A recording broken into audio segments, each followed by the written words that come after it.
Assalamualaikum friends, I am Muhammad Naeem and welcome to my YouTube channel. Please like and share my videos। और video शुरू करने से पहले मेरी आपसे रिक्वेस्ट है कि मेरे चैनल RAC इलेक्ट्रोटेक को सब्सक्राइब कीजिएगा और साथ दिए गए बेल आइकन को भी प्रेस कर लीजिएगा ताकि मेरी हर आने वाली नई वीडियोस आप तक पहुंचती रहे। Please like and share my videos and comment below. आज हम जिस टॉपिक पर डिस्कस करने जा रहे हैं वो है थर्मोस्टेटिक एक्सपेंशन वाल्व का सेंसिंग बल्ब। काफ़ी सारे दोस्तों ने कहा था कि सर थर्मोस्टेटिक एक्सपेंशन वाल्व के साथ जो सेंसिंग बल्ब लगा होता है इसका क्या काम होता है। और ये sensing bulb thermostatic expansion valve के साथ कैपिलरी ट्यूब के ज़रिए कनेक्ट होता है।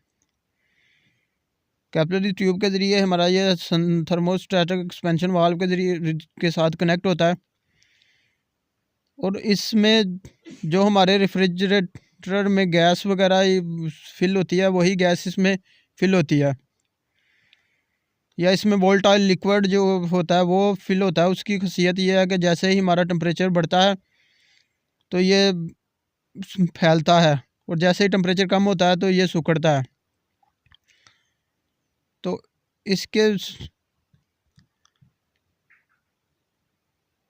इसके वर्किंग प्रिंसिपल में जाने से पहले मैं आपसे थोड़ी से इसकी डिस्कस कर लूँ कि थर्मोस्टेटिक एक्सपेंशन वाल्व के जो पार्ट्स वगैरह होते हैं वो क्या होते हैं। इसमें एक सेंसिंग बल्ब लगा होता है, कैपिलरी ट्यूब होती है, डायाफ्राम होता है, नीचे हमारे केम होती है, बेलोज, नीचे इसके ना सुपर हीटिंग एडजस्टमेंट करने के लिए एक super heat spring and screw लगा होता है जिसके ज़रिए हम सुपर हीट जो है ना वो एडजस्ट कर सकते हैं। तो इसकी कंस्ट्रक्शन के बारे में ये मैंने पिक्चर अपलोड कर दिया, देख लीजिए। इसमें भी है sensing bulb, capillary tube, bellows, came, spring, needle valve, inlet and outlet और ओरिफाइस। ये थर्मोस्टेटिक एक्सपेंशन वाल्व की जो है ना ये उसकी कंस्ट्रक्शन है। तो जब हमारी मशीन या हमारा AC बंद होता है तो जैसे ही हम उसको ऑन करते हैं तो हमारा कंप्रेसर जो है ना सक्शन शुरू करता है। तो हमारे रूम में बहुत ज़्यादा टेम्परेचर होता है तो गैस जो है बॉयल अप होती है हमारे वेपोरेटर में, और जब बॉयल अप होती है तो वो जितना टेम्परेचर हमारे रूम से खींचती है तो वो टेम्परेचर जो है सक्शन लाइन के थ्रू हमारा जो सेंसर बल्ब है वो सेंस करता है। जब वेपोरेटर का टेम्परेचर बढ़ता है तो हमारा सेंसिंग बल्ब जो होता है वो सेंसर होता है आगे लगा हुआ, वो भी सक्शन लाइन पर अटैच होता है। तो वो सुपर हीटिंग जो है गैस वो सेंसर पर भी असर करती है, जिसकी वजह से हमारे सेंसर में मौजूद गैस जो होती है वो भी फैलती है, और जब फैलती है तो वो डायाफ्राम पर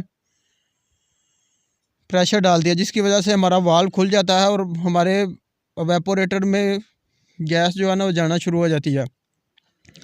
जैसे जैसे टेम्परेचर बढ़ता रहता है वैसे वैसे जो है ना प्रेशर जो है वो डायाफ्राम पर ज़्यादा पड़ता रहता है, और जब हमारे रूम का टेम्परेचर पूरा हो जाता है तो सेंसिंग बल्ब जो है ना वो कम